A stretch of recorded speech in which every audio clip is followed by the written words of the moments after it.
우리에게 주신 하나님의 말씀은 출애굽기 3장입니다. 출애굽기 3장 9절에서 14절까지의 말씀 우리 같이 함께 교독하겠습니다.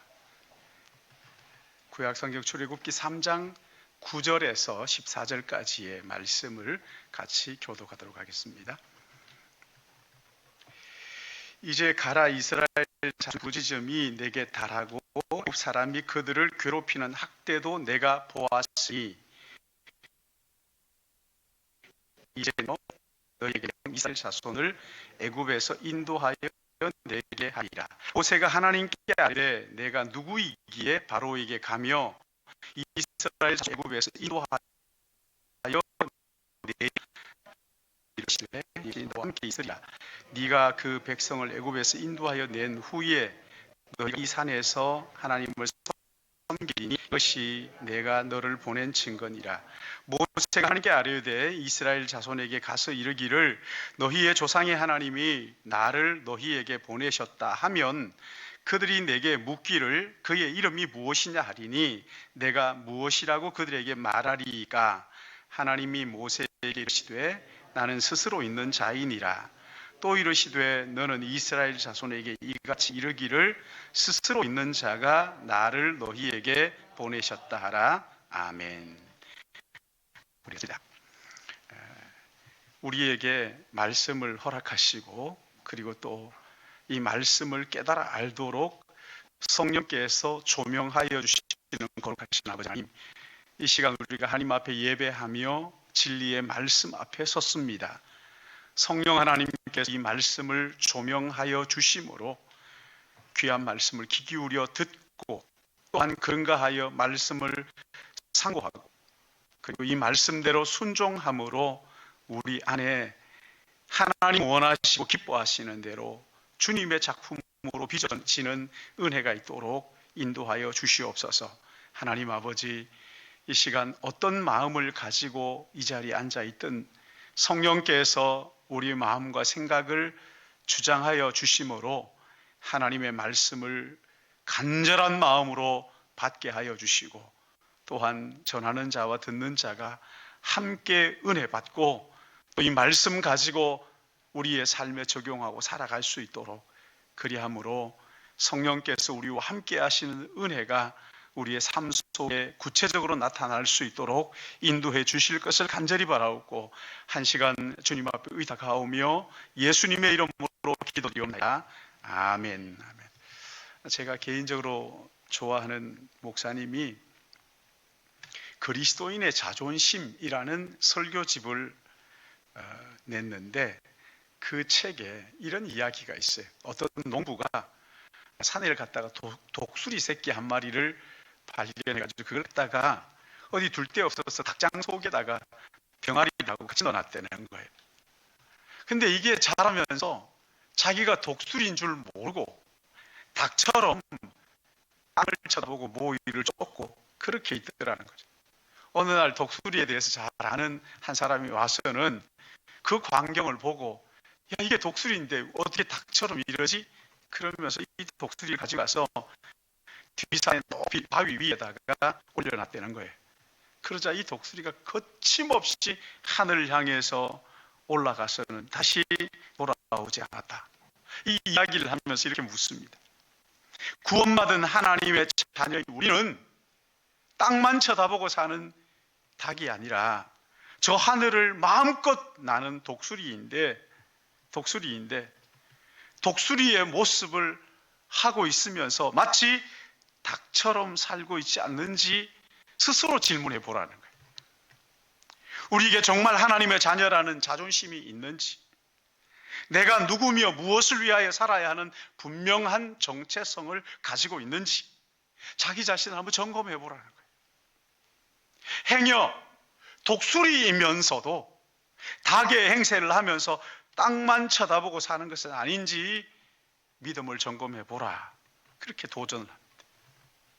오늘 우리가 읽은 여기 출애굽기 3장에는 한때 이집트의 왕자였다가 40세 때 애굽 사람을 죽이고 살인자가 되어서 미디안 광야로 도망가서 40년간 양치는 목동으로 살았던 모세가 나옵니다. 어느 날 호렙산 근처에서 양을 치는데 떨기나무에 불이 타는 거예요. 근데 가만히 보니까 나무는 타지 않고 불만 활활 타고 있어요. 이상하게 생각해서 그 떨기나무에 가까이 갔을 때 하나님의 음성이 들리는 거예요. 모세야 모세야 이리 가까이 오라. 네가 선 그곳은 거룩한 땅이니 네 발을 발에서 벗어라. 네 신을 발에서 벗어라. 하나님께서 모세를 부르시는 거죠. 내가 애굽에 있는 내 백성의 고통을 분명히 보고 부르짖는 소리를 들었으니 네가 내려가서 애굽 사람의 손에서 건져 젖과 꿀이 흐르는 땅으로 가나안 땅으로 인도하라. 그리고 10절에 이렇게 말씀합니다. 이제 내가 너를 바로에게 보내어 너에게 내 백성 이스라엘 자손을 애굽에서 인도하여 내게 하리라. 하나님의 이 부르심 앞에 모세의 반응이 11절에 나옵니다. 내가 누구이기에 바로에게 가며 이스라엘 자손을 애굽에서 인도하여 내리까? 그러자 12절에 주님이 이렇게 말씀하시죠. 하나님이 이러시되 내가 반드시 너와 함께 있으리라. 내가 너와 함께 할 것이다. 그러면 우리 같으면 벌떡 일어나가지고 달려갈 것 같은데 13절에 이스라엘 자손에게 가서 이르기를 너희 조상의 하나님이 나를 너희에게 보내셨다 하면 그들이 내게 묻기를 그의 이름이 무엇이냐 하리니 내가 무엇이라고 그들에게 말해야 됩니까? 14절에 다시 하나님께서 나는 스스로 있는 자이니라. 또 이러시되 너는 이스라엘 자손에게 이같이 이르기를 스스로 있는 자가 나를 너희에게 보내셨다 하라. 그럼에도 불구하고 그렇게 가라고 하시는데 이번에는 그들에게 가서 얘기할 때 나를 믿지 못하면 나는 어떻게 해야 됩니까? 그럼 네 손에 들고 있는 게 뭐냐? 지팡이입니다. 그걸 던져라. 던지니까 뱀이 돼요. 다시 그 잡아라. 잡으니까 막대기가 돼요.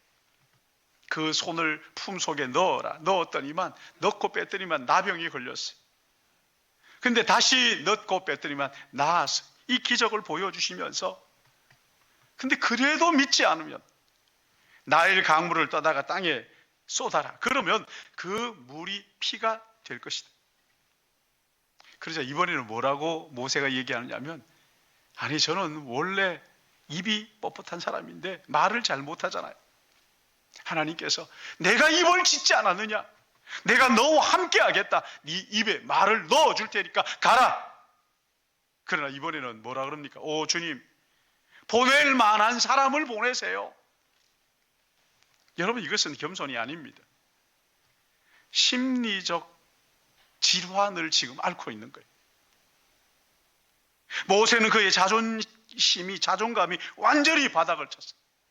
삶의 의욕이 꺾이고 아주 무기력한 자신감이 완전히 땅에 떨어져가지고 나설 용기가 나질 않는 거예요.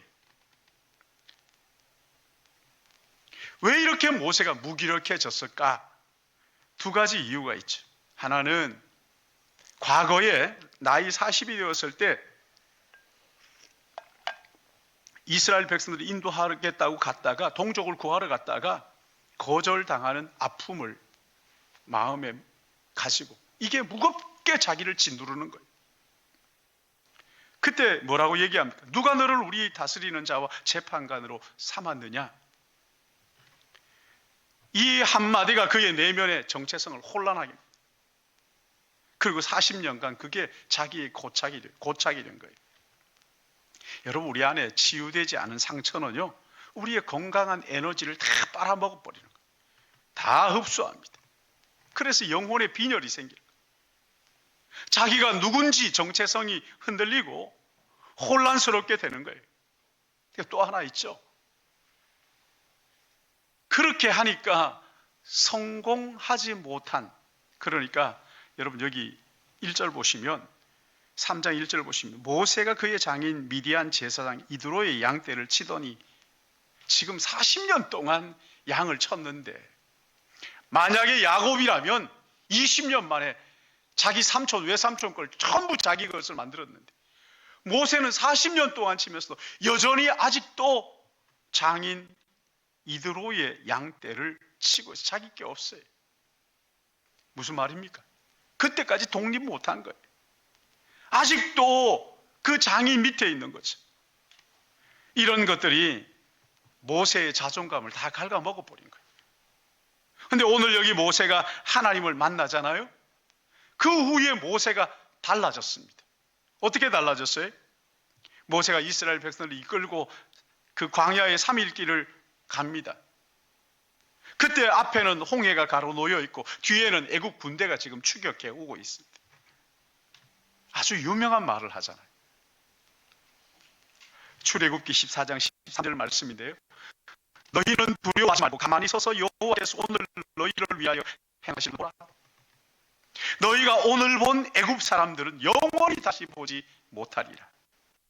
얼마나 당당하게 그 진퇴양난 상황에서 하나님을 바라보라고, 주눅들지 말라고 당당하게 그렇게 외치고 있는 거예요. 모세의 자존감이요 단단하게 세워진 거예요. 하나님께서 그 속사람을 회복시키신 거란 말이죠. 여러분, 하나님께서 이 무너진 모세의 자존감을 어떻게 세우셨을까요? 오늘 이 본문은 우리에게 모세의 자존감을 회복시킨 하나님께서 오늘 우리의 자존감도 세워지기를 원하신다는 거예요. 어떻게 우리의 무너진 자존감을 다시 채울 수 있을까? 다시 세울 수 있을까? 오늘 본문이 그 해답이란 말이죠. 첫 번째는요, 하나님이 우리와 함께 하신다는 약속을 믿을 때 성도의 자존감이 채워진다는 거예요.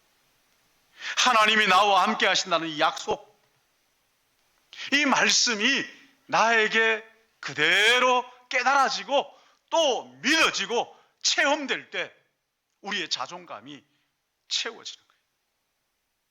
모세가 하나님의 부르심을 받았을 첫 마디가 내가 누구이기에, 여러분 자기 자신을 모른다는 얘기가 아니잖아요. 내 형편이나 실력을 볼 때 이렇게 이스라엘 백성들을 인도하는 건 불가능합니다. 나 같은 것이 어떻게 그런 엄청난 일을 감당할 수 있단 말입니까? 저는 못합니다. 그런 얘기지요. 그러자 12절에 보십시오. 하나님이 이르시되 내가 반드시 너와 함께 있으리라. 네가 그 백성을 이 애굽에서 인도하여 낸 후에 이 산에서, 바로 여기에서 하나님을 섬기게 될 것인데 이것이 내가 너를 보낸 증거니라. 내가 너와 함께 할 증거다. 이렇게 말씀하십니다.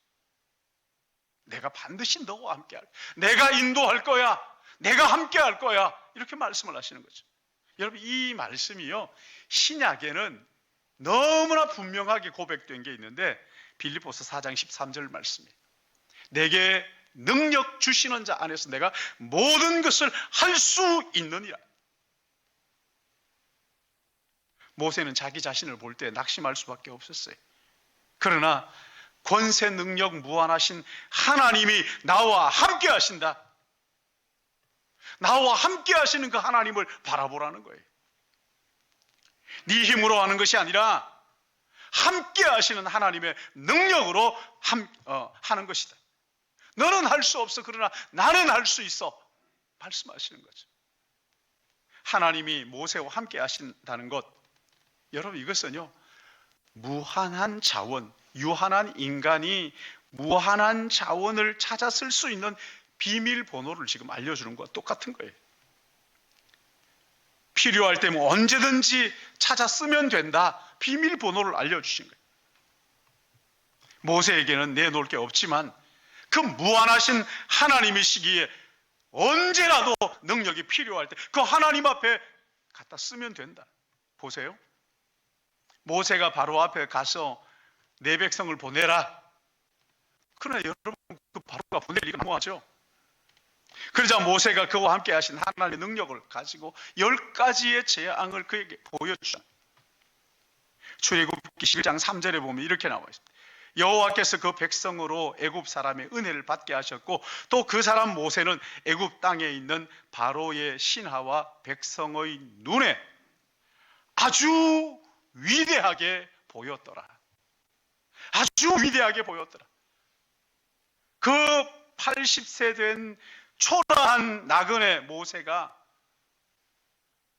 바로의 신하들 눈에 바로에게 아주 위대하게 보였다, 이렇게 말합니다. 이런 은혜가 여러분에게 있기를 축복합니다. 여러분, 그러니까 모세의 막 채워지는 거죠. 여러분, 하나님의 백성들의 자존감이 언제 채워진다는 거예요? 하나님이 나와 함께 하심을 깨닫고 그 무한하신 자원을 내가 언제든지 쓸 수 있다. 그리고 그것을 실제로 체험하게 될 때 우리의 자존감이 채워지는 거예요. 여러분, 그때가 언제입니까? 기도할 때 아닙니까? 기도할 때. 기도하고 그 기도가 응답되는 것을 체험할 때 나도 모르는 사이 우리 안에 자존감이 확 채워지는 거예요. 기도하지 않으면요, 응답이 와도 응답이라고 깨닫지를 못합니다. 자기가 잘나서 그런 줄 알아요. 착각하는 거죠. 그러나 기도하는 사람들은요, 작은 것도 하나님의 응답이라는 것을 금방 깨닫고 감사하고 그리고 자존감이 채워지는 거예요.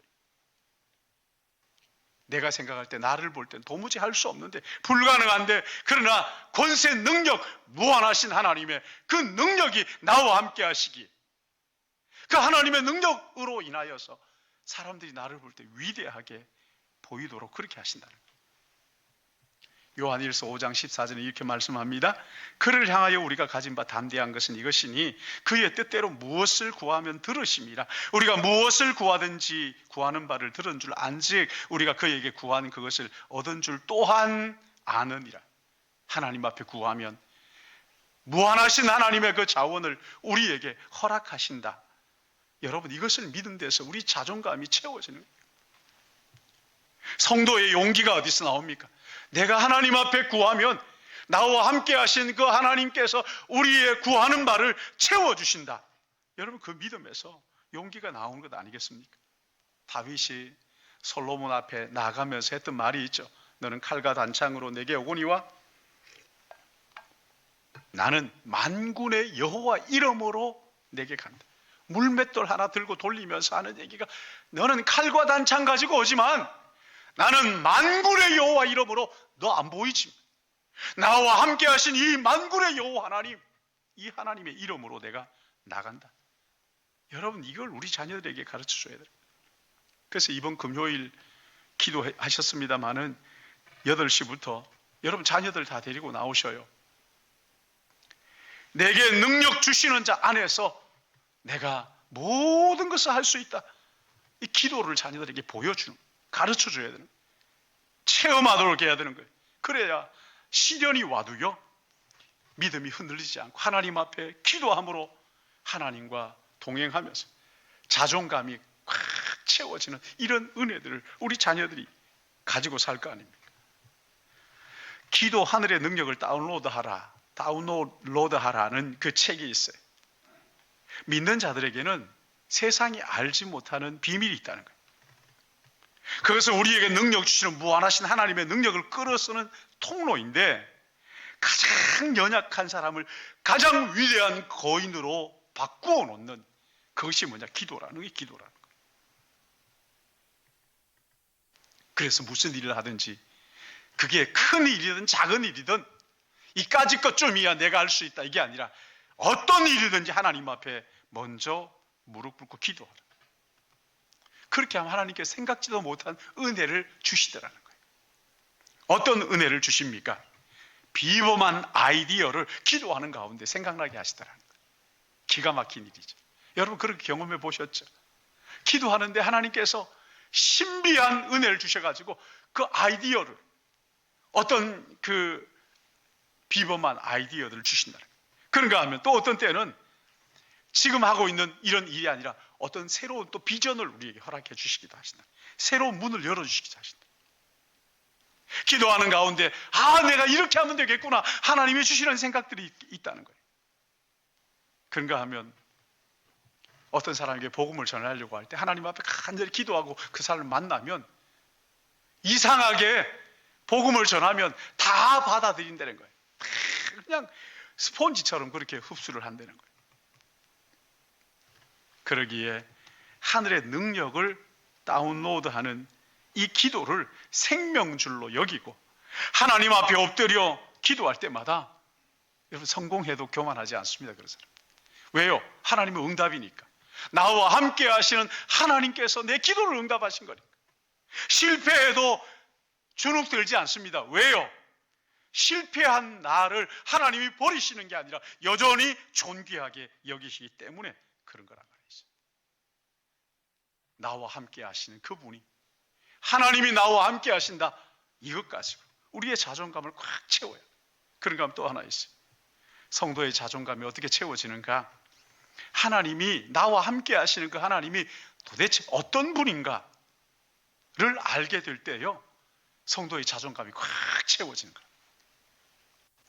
모세가 하나님께 질문하죠. 내가 가서 하나님이 나를 보내셨다 하며 그들이 묻기를 하나님의 이름이 뭐냐? 그러면 내가 뭐라고 대답할까요? 무슨 말입니까? 내가 하나님, 나를 보내신 당신의 이름을 내가 모릅니다. 자기의 무지를 고백하는 거잖아요. 제가 하나님에 대해서 잘 모르는데 하나님은 어떤 분입니까? 그들이 물으면 제가 대답해 줘야 될 거 아닙니까? 그러자 14절을 같이 한번 읽어볼까요? 3장 14절 시작. 하나님이 모세에게 이르시되 나는 스스로 있는 자이니라. 또 이르시되 너는 이스라엘 자손에게 이같이 이르기를 스스로 있는 자가 나를 너희에게 보내셨다 하라. 스스로 있는 자. 영어로는 I am이죠. I am. 근데 히브리어에는 이 주어가 그 동사 속에 들어가 있기 때문에 그냥 am이에요. am. 있다. 나는 있다. 여러분 여기에서 여호와가 나오잖아요. 나는 있는 자다. 나는 있다.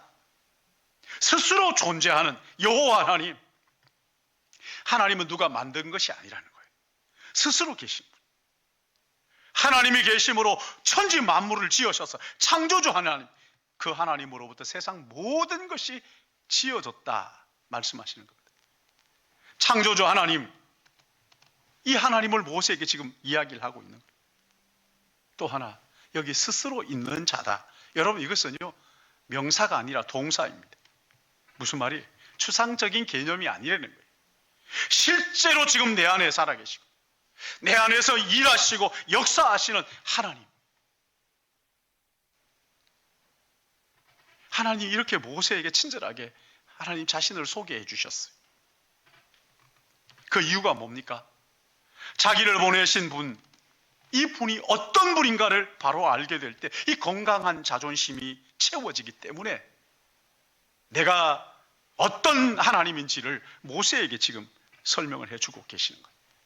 여러분 그 명문가의 자녀들을 이렇게 만나보면 참 재미있는 것이 이 자녀들은요, 자기들의 그 선조가 누군지를 분명하게 알고 있죠. 내가 누구의 후손이고 어떤 집안이고, 그리고 자기 뿌리를 아주 꿰뚫고 있어요. 그러면서 선조들을 자랑스럽게 얘기합니다.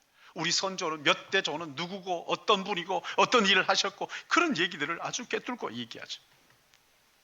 성도들의 자존심 어떻게 세워지는가? 나를 구원하신 그분이 어떤 분인가? 나를 사랑하시고 지금도 내 안에서 살아 역사하시는 그 하나님이 어떤 분인가?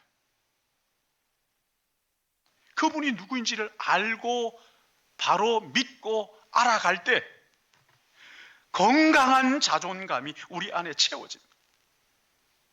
지금도 내 안에서 역사하시면서 나를 하나님의 형상으로 빚어가는 그 하나님, 지금도 살아계셔서 우리를 영원한 그 집으로 인도하시기 원하시는 하나님, 그 하나님을 믿을 때요, 내가 얼마나 존귀한 존재인지를 알게 되고 건강한 자존감이 우리 안에 채워져요. 근데 문제가 뭡니까? 우리가 모른다는 거예요. 우리가 모르는 것뿐만 아니라 우리 자녀들에게도 이걸 가르치지를 못한다는 거예요. 우리가 모르니까 대충 이야기를 하는 거예요. 더 깊이 알려고 하지 않는 거예요. 하나님이 순간에도 내 안에 인도하시고 나를 인도하시고 역사하시고 나를 빚고 계시는 이 체험이 없으니까요, 이 자존감이 세워질 수가 있겠느냐고요. 사랑하는 성도 여러분, 우리 자녀들에게 여러분, 하나님을 더 깊이 알고 더 깊이 성경을 통해서 배우고, 그리고 이 하나님을 우리 자녀들에게 알려주는 거예요. 이 하나님이 너와 함께 하시는 거야. 우리 은성이한테도 그거 가르쳐주는 거예요. 이 하나님이 너와 함께 하시는 거야. 하나님이 너를 사랑하시는 거야. 하나님 너를 인도하신단다. 명사가 아니에요. 동사예요. 지금 이 순간에도 하나님 우리 살아계시고 나와 함께 하시고 역사하시고, 여러분 이걸 믿을 때요, 모세처럼 자존감이 채워지고 어떤 사람 앞에서도 주눅들지 않고 당당하게 되는 거예요. 마가복음 6장을 보시면은 예수님께서 제자들을 재촉하셔가지고 하루 일과를 마치고 갈릴리를 건너가게 하시죠. 벳세다로 보내시고는 예수님께서 기도하러 따로 가십니다. 기도를 마치시고 밤 4경쯤 되었을 때 물 위를 이제 걸어가시는 거예요. 근데 그때 마침 막 풍랑이 일어가지고 제자들이 노를 젓느라고 아주 힘들어하고 있었어요.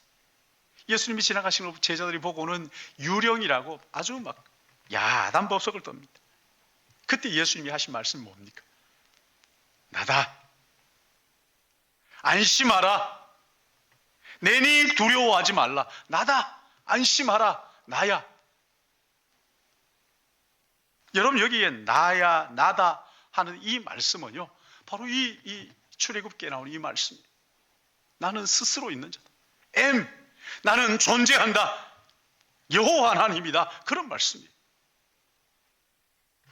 제자들이 지금까지 예수님을 바라보면서 랍비 중에 좀 탁월한 분인가 이렇게 쳐다봤다가 물 위를 걸어오시면서 나다 하는 이 말씀을 듣고는 제자들이 깜짝 놀라는 거잖아요. 거기에서 하나님을 만나는 거예요. 예수님이 살아계신 하나님이시라는 것을 거기에서 만나는 거예요.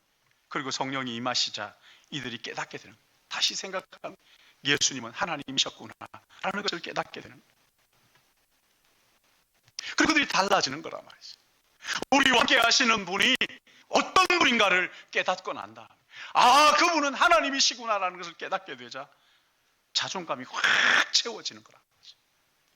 다니엘서 11장 32절 말씀을 보시면 오직 자기의 하나님을 아는 백성은 강하여 용맹을 떨치리라. 하나님을 아는 백성들은요, 이 세상에서 두려워하지 않는다는 것이죠.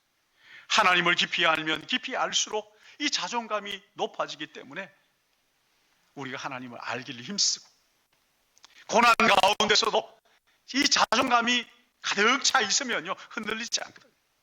이 하나님을 더 깊이 아는 것뿐만 아니라 여러분 하나님을 아는 데 있어가지고 두 번 아는 게 있어요. 왜? 배울 때 그러잖아요.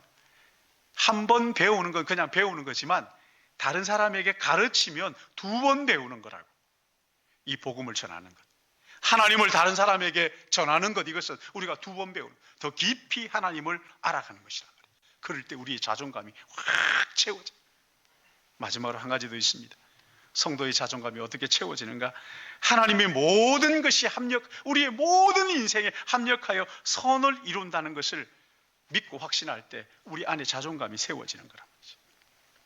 여기 21절 22절 말씀을 보시면 내가 애굽 사람으로 이 백성에게 은혜를 입게 할지라 너희가 나갈 때 빈손으로 가지 아니하리니 여인들은 모두 그 이웃 사람과 및 자기 집에 거류하는 여인에게 은폐물과 금폐물과 의복을 구하여 너희의 자녀를 꾸미라.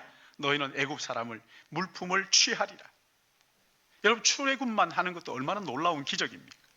근데 거기다가 어떻게 하시겠다는 거예요? 은, 금, 폐물과 의복을 가지고 자녀를 꾸미고 나갈 수 있도록. 이 일이 실제로 이루어지죠. 왜 하나님께서 그걸 빼앗아 주시는 겁니까? 하나님 그러면 안 되잖아요. 빼앗아 가지고 주시면. 그게 아니죠. 그렇죠? 이스라엘 백성들이 430년 동안 강제 노역을 했어요. 근데 거기에 대한 보상이 없었죠. 거기에 대한 하나님 보상해 주시는 거죠. 신명기 11장 15절 말씀에도 보시면은 빈손이 나오죠. 너희들이 노예를 놓아줄 때 빈손으로 보내지 말라. 빈손으로 보내지 말라. 그들의 수고의 대가를 지불하라는 거예요. 이스라엘 백성들은 거기에 노예처럼 살면서 대가를 못 받을 줄 알았어요. 근데 하나님께서 다 보상해 주시는 거예요. 하나님의 정의가 실현되는 거예요. 그동안 하나님께서 이 출애굽을 드러나게 하시기 위해서 그들의 강제 노역을 시키고 그 어려운 시간들을 보내게 하셨는데, 하나님께서 한순간 나가는 그때 누가 그러더라고요. 그러면 퇴직금이에요. 퇴직금이 아니라 밀린 임금을 싹 다 받아 나가는 거예요. 하나님 이럴 때가 주신다는 거예요. 여러분, 우리가 신앙생활 하다 보면요, 더러 하나님이 보이지 않을 때 있죠. 그렇죠? 아니, 왜 하나님께서 나와 함께 하지 않는 거야? 왜 하나님이 내가 기도해도 응답하지 않는 걸까? 억울한 일을 당하는데 하나님께서 외면하는 것 같은 그런 때가 있잖아요. 우리의 수고가 헛된 것처럼, 내가 지금까지 했던 모든 것들이 아무것도 아니구나, 이럴 때가 있잖아요. 그러나 하나님은 뭐라고 약속하십니까? 결코 헛되지 않는다. 너희의 주를 위한 수고가 결코 헛되지 않는다. 내가 너를 빈손으로 돌려보내지 않을 거야. 하나님 이 땅에서 우리가 흘린 눈물을 다 계산하고 계시는 것을 믿으시기 바랍니다. 다 알고 계셔요.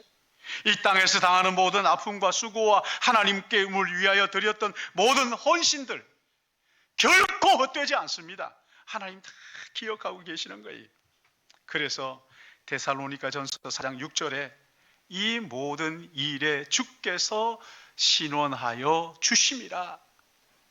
주께서 기억하시고 갚아주시겠다, 그 약속이.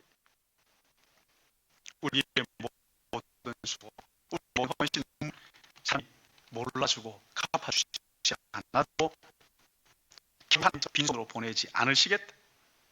여러분, 이 세상 보세요. 세상 결과만 보잖아요. 그렇죠? 결과만 바라봅니다. 과정은 그 중요하지 생각하지 않습니다. 어떻게든지 돈만 벌고 부자가 되면 다 용서해 줍니다. 어떤 과정을 거쳤든지 대통령이 되고 나면 다 봐주는 거예요.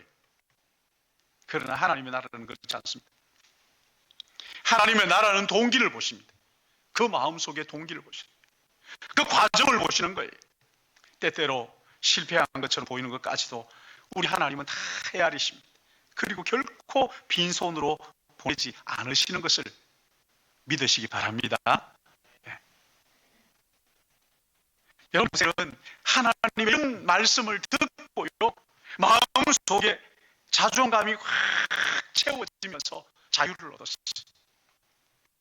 자기의 선한 의도가 사람들로부터 외면당하고 결과가 좋지 않았기 때문에 자신을 실패자라고 생각하고 지금까지 살았는데, 하나님의 말씀을 듣고 보니까 그렇지 않은 거지. 하나님은 결과만 보시는 분이 아니라 내 마음의 중심을 보시는 분, 내가 살아왔던 과정을 보시는 분이구나. 내가 반드시 성공해야 하나님이 기뻐하신다, 그거 아니라는 거예요. 하나님, 제가 이 일에 실패해도 괜찮습니까? 괜찮아. 모든 것이 합력하여 선을 이루게 하실 거라. 여러분, 모세가 여기에서 치유와 회복을 경험하게 되는 거예요. 실패해도 하나님 그것 가지고도 결국은 하나님의 영광을 위하여 선이 되게 하신다는 거죠. 거기에서 자유를 얻고 모세가 출애굽의 지도자로 나서게 됩니다. 여러분, 결과 중요해요. 그러나 결과보다 더 중요한 것은 그 동기와 과정, 우리 하나님이 보신다는 거예요. 결과만 중요하게 보는 게 아닙니다. 동기를 보시고 과정을 보시고 성공이냐 실패냐 결과만 보시는 분이 아니라는 거예요. 그 과정 가운데 수고한 모든 사람들, 여러분, 그 작은 헌신이라도 우리 하나님이 결코 놓치지 않으시고 반드시 빈손으로 보내지 않으시고 갚아주시는 분이라는 것을 믿으시기 바랍니다. 성도는 이 세상의 성공과 실패를 떠나서 하나님 앞에 존귀한 사람이, 실패했다고 하나님이 안 돼, 성공했다고 잘했다 이러시는 분이 아니라는 거예요. 우리가 하는 모든 수고와 희생, 하나님은 결코 잊지 않으시는 것을, 여러분 눈물 흘리고 땀 흘렸던 것 결코 하나님 잊지 않으시고 그 모든 것을 존귀하게 보시는 것을 믿으시기 바랍니다. 하나님이 다 보고 계시는 거예요. 예수님께서 우리의 죄를 대신해서 빌라도 앞에 서서 가전 모욕과 수모를 당하잖아요. 그럼에도 불구하고 예수님 조금도 개의치 않으십니다. 이유가 뭡니까? 십자가가 끝이 아니기 때문에, 이 땅에서 죽는 것이 끝이 아니기 때문에 그 뒤에 부활이 있고, 부활의 영광 뒤에는 온 인류를 구원하시는 하나님의 구원의 길이 있기 때문에 십자가는 구원과 부활과 구원으로 가는 하나의 과정이에요. 과정, 결과가 아닙니다. 과정이. 그 과정에서 실패처럼 보이잖아요. 그러나 하나님은 그 과정을 존귀하게 여기셔서 십자가를 넉넉히 질 수 있도록 그렇게 인도해 주시는, 사랑하는 성도 여러분, 하나님이 우리를 이렇게 존귀하게 여겨주시기, 우리 스스로를 좀 존귀하게 여겨 되지 않겠느냐. 우리의 자녀들을 다른 지체들, 우리 자녀들과 다른 지체들을 하나님이 나를 이렇게 존귀하게 여기시는데 나도 그들을 존귀하게 여겨야 되지 않겠느냐. 오늘 저는 이 말씀을 묵상하면서 제가 마음속에 찬양하고 싶은 게 하나 있었어요. 그 가사가 이렇습니다. 주 나의 모습 보내, 상한 나의 마음 보시네. 주 나의 눈물 안에 그 은혜로 나를 세우시네. 세상 소망 다 사라져가도 주의 사랑은 끝이 없으니 이 모든 순간이, 살아가는 이 모든 순간이 주의 은혜임을 나는 믿네. 여러분, 이거 우리 같이 한번 찬양할 수 있을까요? 주 나의 모습 보내, 나의 상한 나의 마음 보시네.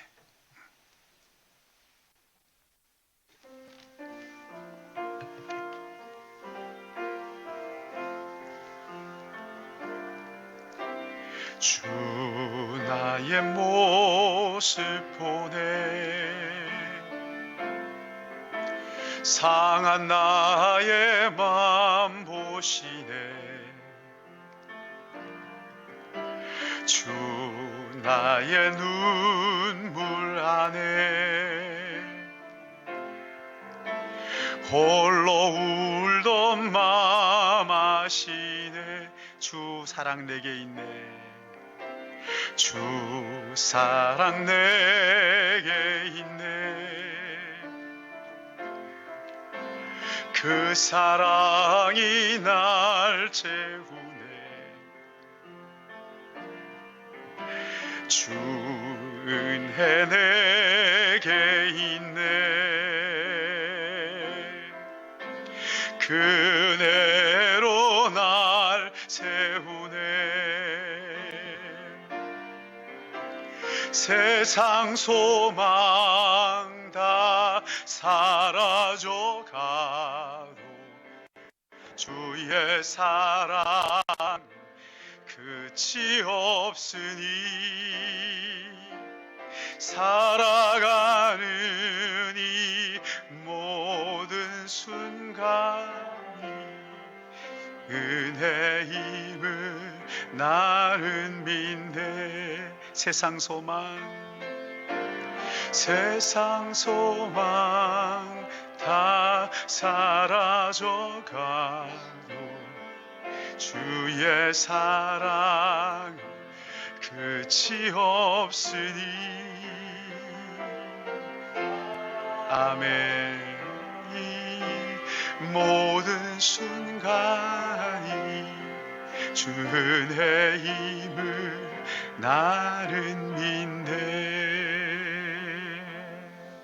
오 거룩하신 아버지 하나님, 모세가 거절당하고 외면당하며 정말 하루씩 바닥을 쳤어. 정신적인 질환을 앓는 것처럼 자존감이 완전히 깨어졌을 그때 우리 하나님 모세를 찾아가 내가 너와 함께 하겠다고, 내가 여호와 하나님이라고, 하나님이 너와 함께 하겠다고, 그리고 네가 하는 모든 일들을 통해서 너의 실패 같은 그 순간에도 우리 하나님께서 합력하여 선을 이루게 하시겠다는 약속의 말씀을 통해서 그의 자존감을 다시 세우시고 이스라엘의 지도자로 세우셨던 아버지 하나님,